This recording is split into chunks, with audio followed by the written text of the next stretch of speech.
With the German invasion of Poland in 1939, the world was once again at war.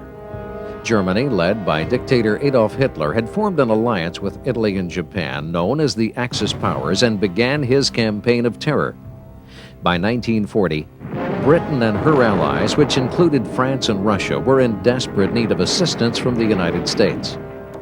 After winning his third term in office, FDR proposed his Lend-Lease program. The bill was designed to provide the chief executive with the power to decide what to lend, when to lend it, and to whom. The source of the leases was a combination of tanks, airplanes, and ships, and the obvious recipient was Great Britain, who at the time was a target of massive strikes by the Germans. The Lend-Lease program was to become one of the most monumental actions taken prior to direct military participation in the Second World War. On the morning of December 7, 1941, Japanese aircraft attacked the U.S. naval base at Pearl Harbor in Hawaii.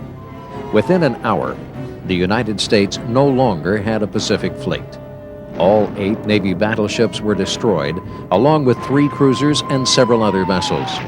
The American aircraft were still on the ground when Japanese planes had completed their assignment. The following day, Congress declared war on Japan.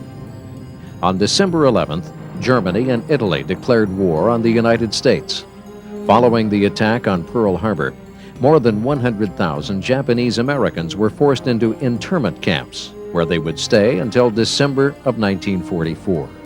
With heroic generals such as George Patton, Douglas MacArthur, and Dwight D. Eisenhower, the American military machine was a formidable force. On June 6, 1944, Eisenhower led the D-Day invasion of German-occupied France. It was the largest sea and air invasion ever mounted. Soon they would liberate France and march towards Berlin. On the other side of the globe, MacArthur led his forces towards victory against Japan.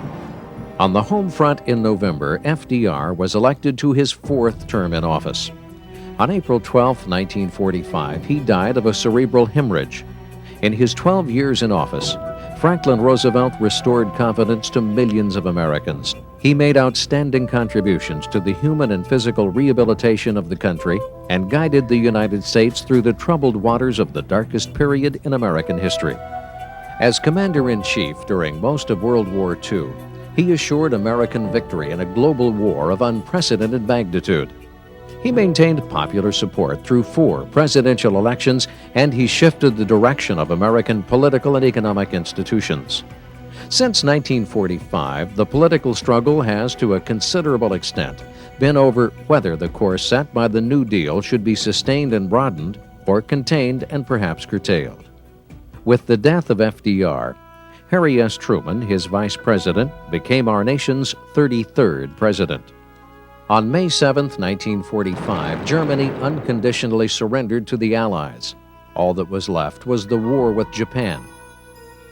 While Truman met with British Prime Minister Winston Churchill and Soviet Premier Joseph Stalin at the Potsdam Conference to discuss the post-war future, he became informed of the successful testing of an atomic bomb by his scientists.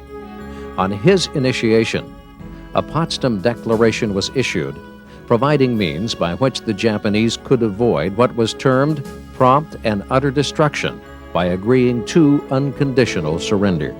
By August 2nd, no positive reply from the Japanese government had been received, and the point of no return had been passed. On August 6th, the B-29 bomber known as the Enola Gay flew over Japan in the early morning.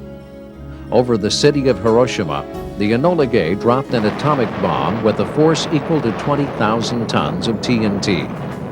3 days later, a second bomb was dropped on the city of Nagasaki, causing even more destruction.